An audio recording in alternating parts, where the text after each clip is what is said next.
जय हिंद दोस्तों। इस क्लास में हम घटना चक्र का क्वेश्चन करने वाले हैं।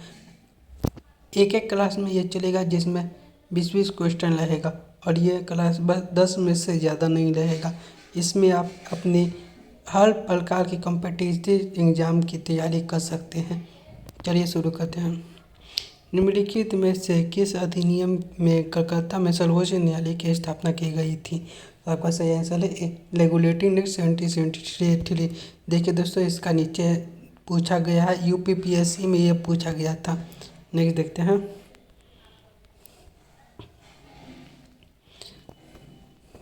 सर्वोच्च न्यायालय की स्थापना के संबंध में निम्नलिखित में से कौन से कथन सही है, मतलब कौन इनमें से कौन सा कथन सही है? पहला देखते हैं दोस्तों। कलकत्ता में सर्वोच्च न्यायालय की स्थापना 1773 के रेगुलेटिंग एक्ट के द्वारा की गई थी। और दोस्तों पहला एकदम सही है। फिर दूसरा देखते हैं। लेगिस्लेटर इस न्यायालय के प्रथम मुख्य न्यायाधीश थे। नीचे दिए कूट के प्रयोग करें। बस इसका एक आंसर सही है दोस्तों, इसका आंसर ए होगा। बस यही एक ही सही है, दूसरा गलत है। नेक्स्ट देखते हैं। सूची 1 तथा सूची 2 को सम्मिलित कीजिए तथा सूचियों के नीचे दिए गए कूट से सही उत्तर का चयन कीजिए। तो आपके आगे यहाँ एक सूची दिया है, इसमें आपको मिलाना है और सही उत्तर का चयन नीचे करना है। यह है सही उत्तर। पहला देखते हैं। नियंत्रण परिषद की स्थापना कब हुई थी दोस्तों? नियंत्रण परिषद की स्थापना, सर्वोच्च न्यायालय की स्थापना इंग्लिश मिशनरियों को भारत में कार्य करने की अनुमति, गवर्नर जनरल की परिषद में कानूनी सदस्य की नियुक्ति। ये है आपका क्वेश्चन, इसको आपको मिलाना है और नीचे आंसर देना है। तो आपका सही आंसर बी है। नेक्स्ट देखते हैं। ये थोड़ा सा इसमें तो हमको भी डाउट हो गया।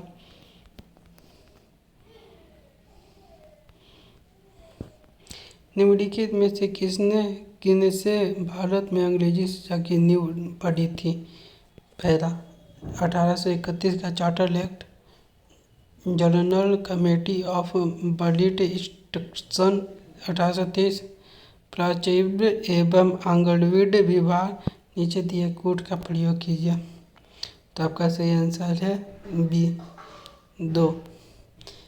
शिक्षा का अब भारत में शिक्षा लाने वाले कानवारिस नहीं, लॉर्ड मैकाले थे। नेक्स्ट देखते हैं। यहाँ आपको बताया गया है, इसको पढ़ेंगे तो ज़्यादा समय लग जाएगा, खुद आप देख लीजिएगा। इसका पीडीएफ हम आपको दे देंगे कमेंट्स बॉक्स में। किस अधिनियम के द्वारा ब्रिटिश संसद ने चाय और चीन के साथ व्यापार को छोड़कर ईस्ट इंडिया कंपनियों के भारत के साथ व्यापारिक अधिकार को समाप्त कर दिया गया था? तो आपका ऑप्शन है 1813 का चार्टर अधिनियम, 1833 का चार्टर अधिनियम या 1853 का चार्टर अधिनियम या 1873 का चार्टर अधिनियम। तो आपका सही आंसर है 1813 का चार्टर अधिनियम। नेक्स्ट देखते हैं।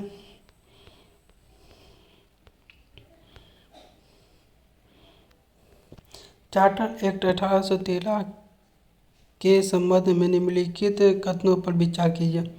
पहला कथन यह है दोस्तों, इसमें भारत में ईस्ट इंडिया कंपनी के व्यापार एकाधिक चाय का व्यापार तथा चीन के साथ व्यापार को छोड़कर समाप्त कर दिया गया। सही है ये दोस्तों। इसने कंपनी द्वारा अधिकार में लिए गए भारतीय राज क्षेत्र एवं ब्रिटिश राज्य की संप्रभुता को निषिद्ध कर दिया। राज देख लेते हैं। सॉरी दोस्तों, भारत का राजस्व अब ब्रिटिश संसद के नियंत्रण में आ गया है। तो इसका ये तीसरा गलत है दोस्तों। आपका बस पहला और दूसरा सही है। ऑप्शन देखते हैं। ये रहा दोस्तों, पहला दूसरा, ये आईएएस में पूछा गया था दोस्तों। नेक्स्ट देखते हैं। किस अधिनियम ने भारतीयों को अपने देश के प्रशासन में कुछ हिस्सा लेना संभव बनाया? आपका सही है ऑप्शन है charter act 1833, charter act 1853, government of India act 1858, Indian council act 1861। तो आपका सही आंसर है चार्टर एक्ट। नेक्स्ट देखते हैं हम, जहाँ ये यूपीपीएससी में पूछा गया है ये क्वेश्चन। यहाँ पे आपको नोट्स मिल जाएगा दोस्तों।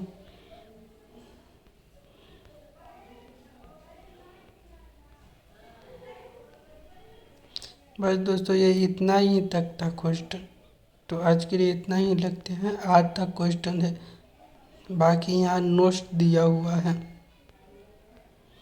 नेक्स्ट क्लास कल करेंगे, कल सेकेंड स्टार्ट करेंगे, जहाँ 1 से स्टार्ट होगा। बाय।